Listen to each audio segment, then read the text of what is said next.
자, 오늘 8월 22일 마감 시황 말씀드리도록 하겠습니다. 오늘 장이 되게 안 좋죠. 체감이 더 안 좋을 겁니다. 지수도 안 좋은데 코스피가 1.2%가 빠졌고 코스닥이 2.25% 빠졌습니다. 지수도 많이 빠졌는데 하락 종목이 워낙 많다 보니까 상승 종목이 250 종목이고 나머지 2100 종목이 넘게 하락을 했거든요. 체감은 지금 훨씬 더 안 좋을 것 같아요. 그래서 근데 재밌는 거를 여기서 이제 우리가 지수가 좀 하락한다, 종목이 하락한다 이런 것만 생각하실 게 아니고 한번 좀 뜯어서 볼 필요가 있다는 좀 생각이 들어요. 오늘 아까 보니까 마감하고 여기저기 증권사들 레포트들 뭐 뉴스들이 나오던데 한번 볼까요? 어 증권사 뉴스입니다. 코스피 코스닥이 동반 하락했다 어쩌고저쩌고. 그 다음에 김석한 미래에셋증권 연구원은 뉴욕 증시가 미 페드 의원들의 매파적 기조에 따른 긴축 경계감 강달러 등으로 대형 기술주 중심의 차익 실현 매물이 취했대요. 차익 실현은 무슨 차익 실현이요? 차익 실현 할 만큼 올라오진 않았는데 하락한 영향이 국내 증시에도 반영됐다 이런 얘기를 했죠. 이날 코스피 시가총액 상위 10개 종목은 기아 0.26% 상승한 걸 제외하고 모든 종목이 하락했다. 어쩌고 저쩌고. 그 다음에 뭐 셀트리온에 뭐 에코프로, BM, LNF 3.25% 빠졌네요. 카카오게임즈도 3.4% 이렇게 좀 빠졌다. 이런 얘기도 쭉 나오면서 이런 이제 뉴스인데 저는 조금 다르게 봅니다. 왜냐하면은 차트를 하나 보여드릴게요. 보세요. 위에 광고는 보실 필요 없고 지금 미국 달러 지수입니다. 여기서 얘기한 거는 뭐냐면은 미국 달러 지수가 올라가기 때문에 달러 지수가 올라가면은 환율이 올라간 거 맞습니다. 달러 가치가 올라간다는 얘기는 달러 가치 상승은 상대적으로 우리 통화가 약세라는 얘기입니다. 우리 통화 약세라는 게 어렵게 생각할 필요 없습니다. 현재 환율이 1,000원이에요. 근데 1,000원인데 1달러를 줬는데 나중에 환율이 올라간다는 얘기는 2,000원을 줘야지 1달러를 준다는 얘기 아닙니까? 그래서 우리 환율이 약세면은 우리가 보는 환율은 우리 통화가 약세면은 우리가 보는 환율은 상승하는 겁니다. 그래서 통화 가치랑 환율은 반대라고 생각하셔야 됩니다. 1,000원 주고 1달러를 샀는데 2,000원 주고 1달러를 사면 두 장 줘야 되잖아요. 그러면은 돈의 가치가 떨어졌다, 환율은 올라갔다. 간단히 생각하시면 됩니다. 복잡한 거 없어요. 그래서 달러 가치가 상승을 하면 상대적으로 우리 통화 가치가 약세가 되고 우리 통화 가치가 약세가 되면은 상대적으로 환율이 상승하는 건 맞습니다. 근데 여기 좀 따져볼 게 있습니다. 지금 현재 달러 지수가 0.22% 현재 실시간으로 열려 있는 겁니다. 0.22% 상승을 했고요. 원 달러는 볼까요? 미친 듯이 올라갔죠. 현재 시간도 열려 있고 현재 시간 0.75% 상승입니다. 아까 장 마감할 때쯤에 0.6% 정도 상승으로 봤는데 그것보다 더 올라갔네요. 일본 한번 볼게요. 일본은 오히려 하락했습니다. 0.11% 정도 하락을 했고 중국 한번 볼까요? 중국 0.32% 정도 상승했습니다. 대충 이 정도가 전 맞는 환율이라고 보거든요. 왜냐하면 달러 지수가 그만큼 상승을 하고 있는데 지금 우리나라 환율만 지금 미친 듯이 올라가고 있거든요.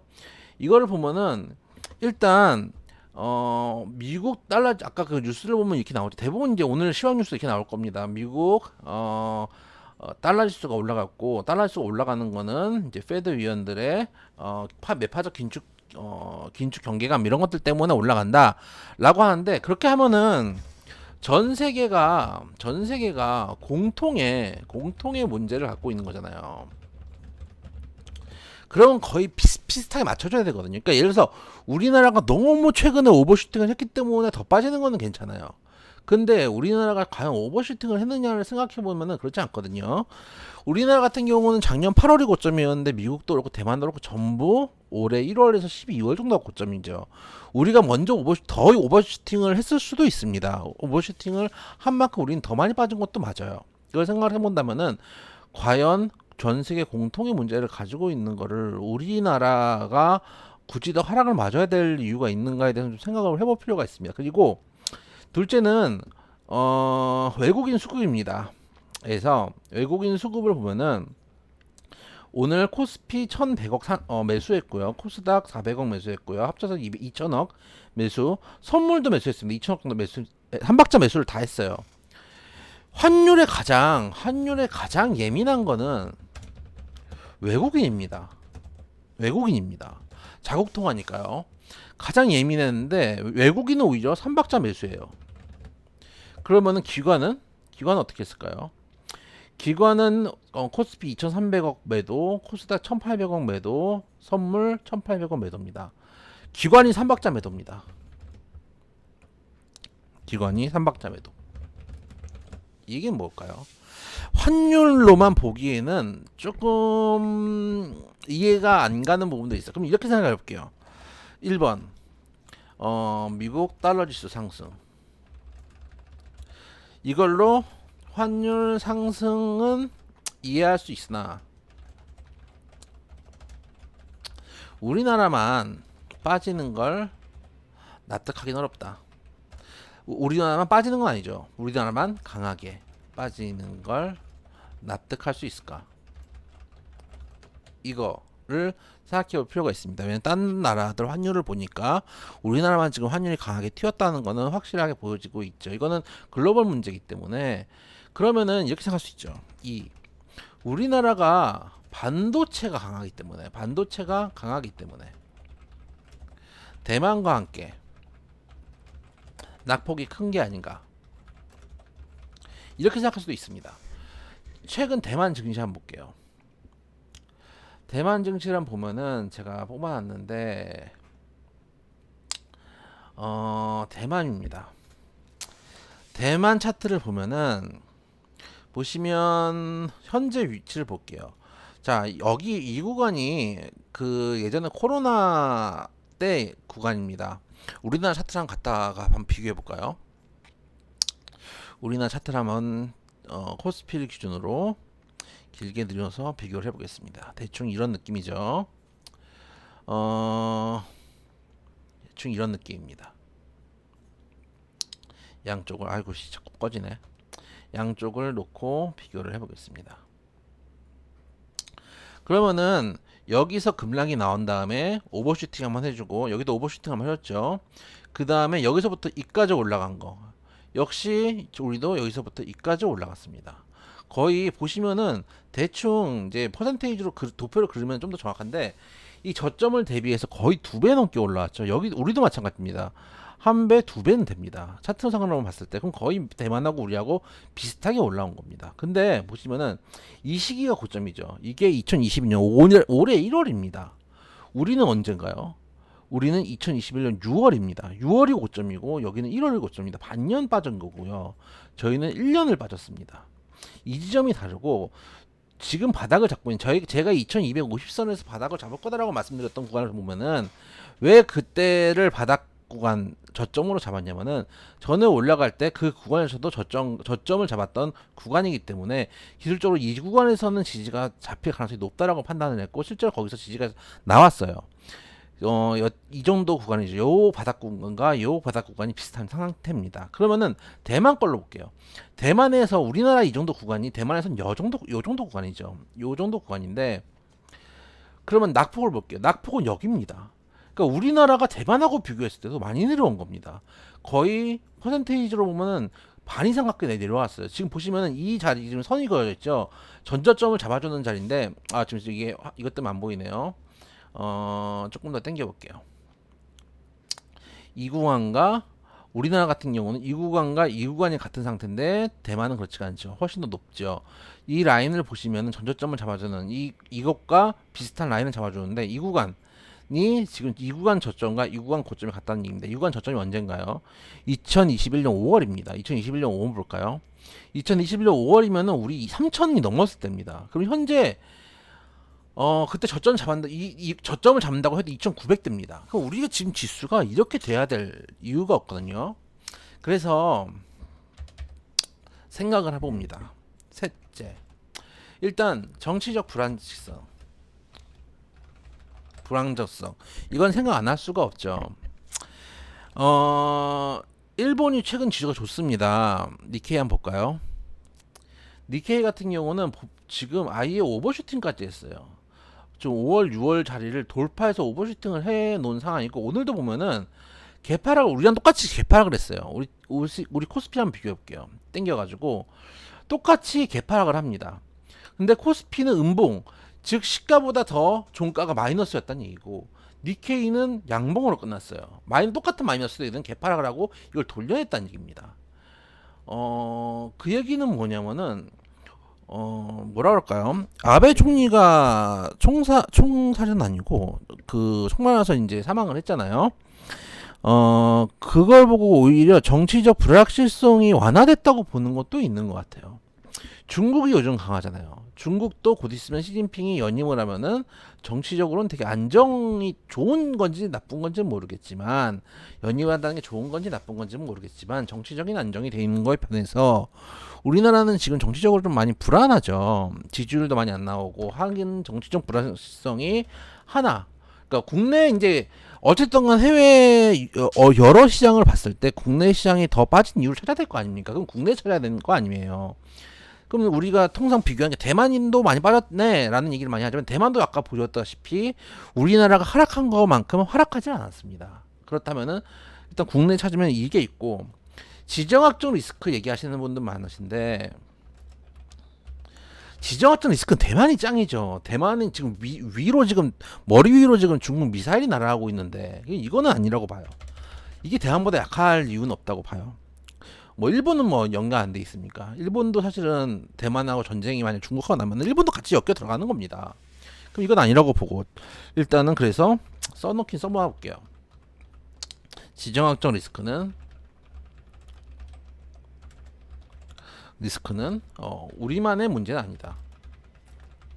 그래서 그럼 우리만의 문제를 볼 수 있는 정치적 불확실성이 하나 있고, 다섯 번째를 볼 수 있는 겁니다. 다섯 번째 수급입니다.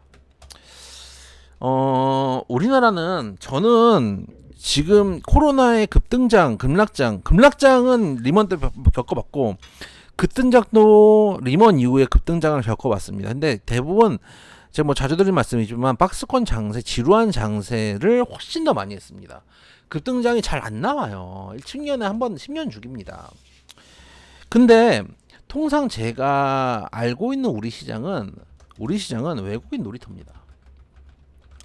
근데 이번에 코로나 사태를 겪으면서 우리나라 개인 투자자들이 소위 말하는 동학 개미운동 이러면서 비투 연끌을 해가지고 엄청나게 주식을 매수했습니다. 그래서 이 외국인 놀이터에서 국내 소위 말하는 개미들의 국내 주식 자주권을 확보했다고 할까요? 이 상태였다가 지금 많이들 지쳐 계시고 실제 외치금도 많이 줄고 있고, 빚을 내서 주식을 하시거나 아파트를 사신 분들이 이제 이자를 내실 때가 됐습니다. 그리고 원금을 갚아야 될 때도 오고 있습니다. 그러다 보니까 개인들은 시간에 반드시 쫓기게 돼 있습니다. 시간에 쫓기게 되는데 거기에 비해서 외국인 기관은 여유가 있습니다. 보세요. 오늘 같은 경우 외인이 샀는데 오늘 뭐 개인은 무조건 빠지면 삽니다. 근데 만약에 들어올려요. 들어올린다고 가정했을 때 지수를 들어올리면은 외국인은 사더라도 개인들은 팝니다. 볼까요? 여기 8월 16일입니다. 좀 크게 키워볼게요. 잘 안 보이실 테니까 좀 크게 키워보면 글씨가 크게 나오겠죠. 자, 안 보이시는 분들 위해서 읽어드리면은, 예를 들어서 8월 11일 날 우리 지수가 1.7% 상승했습니다. 그럼 외인 기관이 매수를 했고, 외인도 매수를 하고 기관도 매수를 했는데, 올라가니까 개인은 던지잖아요. 6천억 던졌습니다. 그러니까 내려갈 때는 개인이 웬만하면 사고 올라갈 때는 개인이 웬만하면 던집니다. 그렇기 때문에 개인들의 포지션은 쉽습니다. 오히려 여러분들 스윙 조금만 나도, 그럼 여기서 판 사람들은 생각을 해보세요. 1.7% 올라왔는데 판 사람들은 엄청나게 수익이 나서 팔았을까요? 여러분들 대부분들 지금 새로 주식하시는 분들은 모르겠지만, 새로 주식을 하시는 분들이 아니면은 대부분 50% 이상 손실 보시는 분들이 수두룩 빽빽합니다. 제가 문자 받아보면 알죠. 그리고 간순하게 봤을 때 삼전도 반토막이 났잖아요. 천하의 삼전도 반토막이죠. 여러분들 정말 좋아하는 카카오 이런 거 3분의 1 토막 났죠. 네이버 여러분들 좋아하시는 종목도 있습니다. 네이버도 3분의 1 토막 났죠. 다 3분의 1 토막 반토막 이렇게 나 있는 상태에서 웬만하면 수익이 나지 않는단 말이에요. 그러면은 올라갈 때 손실이 조금만 줄어들면은 무슨 생각을 하느냐? 이거에 10,000원대 주식을 샀는데 5,000원까지 가는 거 버텼어요. 근데 다시 한 6, 7,000원 됐어요. 이까지 버텨요. 근데 6, 7,000원 됐다가 다시 6,000원 돼서 5,000원 되는 게 너무 무서운 거예요. 그래서 올라가면 팝니다. 그러다 보니까 개인들의 수급은 계속 줄어들고 외인이나 특히 외인들이 지금 사는 성향이 좀 강한 것 같아요. 기관보다 오히려. 그래서 개인들이 지쳐 떨어지는 시기입니다. 여기서 한번 손바뀜이 일어난 다음에 다시 주가가 뭐랄까요, 글로벌 기준가로 올라가지 않을까. 지금 코로나 이후의 움직임으로는 우리나라 지수가 글로벌 대비해서 엄청나게 낮은, 아까 대만도 보여드렸잖아요. 대만도 보여드렸는데, 그럼 미국 한번 볼까요? 아까 대만을 보면은 우리나라부터 볼게요. 우리나라 같은 경우는 지금 지수대가 어딘지 다시 한번 보여드릴게요. 보시면 코로나 때 급락을 하고 다시 오버슈팅 했다가 바닥을 잡아서 요거 정도 구간이 2020년 후반 구간까지 좀 내려왔다가 조금 들어 올린 모습입니다. 대만을 보면은 대만 차트를 다시 한번 보여드릴게요. 대만 차트를 보면은 우리나라의 박스권 구간이 요 정도 구간이라는 얘기입니다. 대만은 여기까지 내려오려면 한참 멀었습니다. 먼 상황이고, 그러면 대만이 아니고 나스닥을 한번 볼게요. 나스닥만 봐도 나스닥 종합지수입니다. 나스닥 종합지수를 한번 볼게요. 나스닥 종합지수를 한번 크게 펼쳐보면은 봉 차트로 보셔야 여러분들이 보시기가 쉽죠. 보시면은 쭉 한번 당겨 볼게요. 자, 저희가 올라간 것보다 여기는 쉬지 않고 거의 박스권도 만들지 않고 스트레이트로 올라갔어요. 그리고 내려온 것도 보시면은 작년 12월 정도가 고점이고, 내려온 다음에 되돌림도 커 있는 상황입니다. 제가 지난번에도 말씀드렸죠. 비슷한 가격이라고 지금 선이 그어져 있는데 좀 더 당겨 볼게요. 비슷한 가격으로 좀 선이 그어져 있는 이 자리가 2022년 한 3월 정도 가격 되겠네요. 2022년 3월이면은 올해 3월인가요? 그러면 2022년 3월 맞네요. 올해 3월 정도 가격이면은 우리라고 따지면은 2,600이 넘어가야 됩니다. 2,650 정도 돼야 됩니다. 결국은 우리나라 시장이 가장 많이 빠진 겁니다. 그럼 글로벌 기준가로 올라가려면 우리가 최소한 2,600에서 2,700까지는 올라가야 됩니다. 물론 저의 예상은 물론 말씀드렸던 대로 2,500에서 2,600 박스권 상단 2,250에서 2,300 하단 잡고 박스권입니다.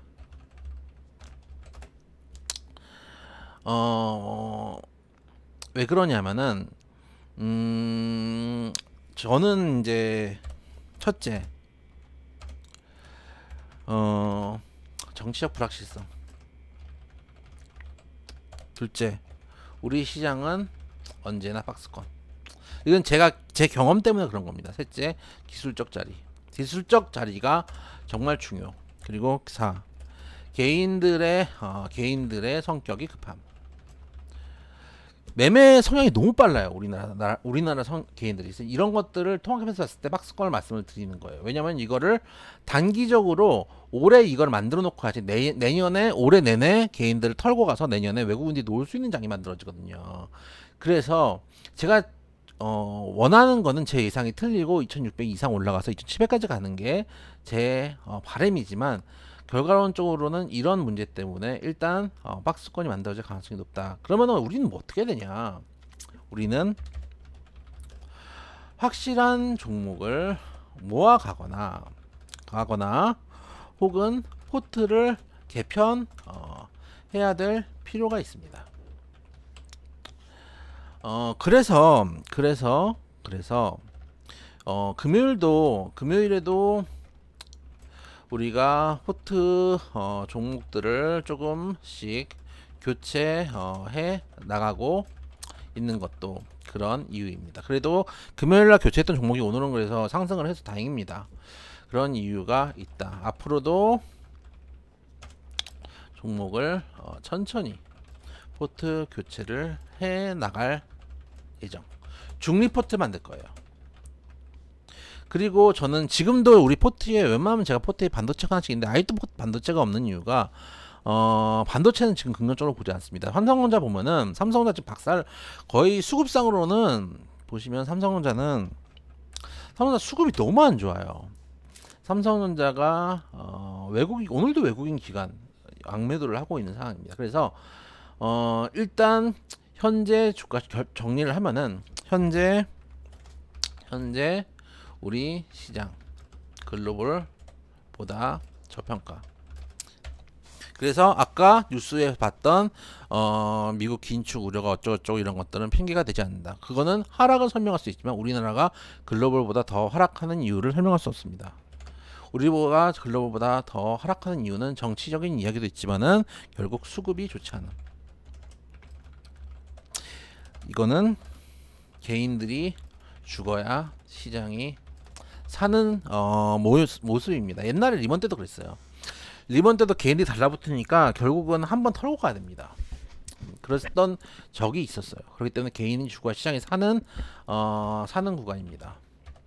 셋째, 그리고 개인들이 지금 죽어가고 있어요.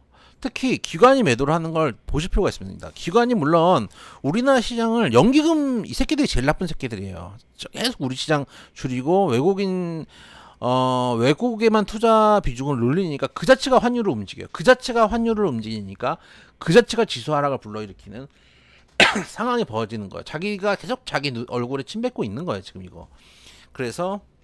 그런데 어쨌든 간 연기금의 횡포.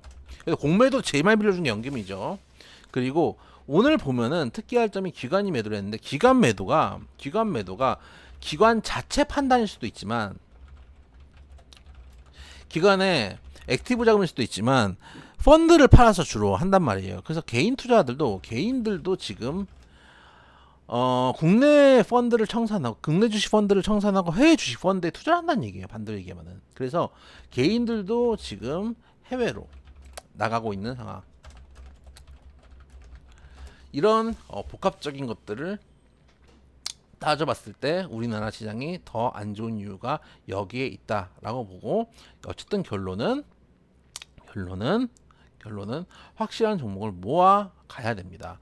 여기서 나중에 털리면 어떻게 되냐면은 내 거 다 털고 나니까 외국인들이 그거 받아가지고 끌어올린 다음에 뒤늦게 기관들이 허겁지겁 따라할 겁니다. 옛날에도 그랬어요.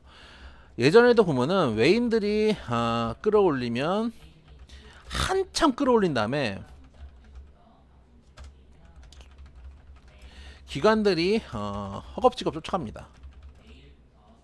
하여튼 그래서 기관을 보고 우리 개관이라고 하는 건 다 있습니다. 그래서 지금 아예 제가 저희 단톡방에도 말씀드리지만은 주식 본전 오면 팔겠다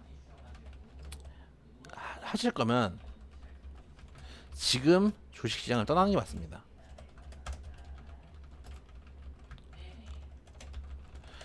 주식에서 승부 보실 거면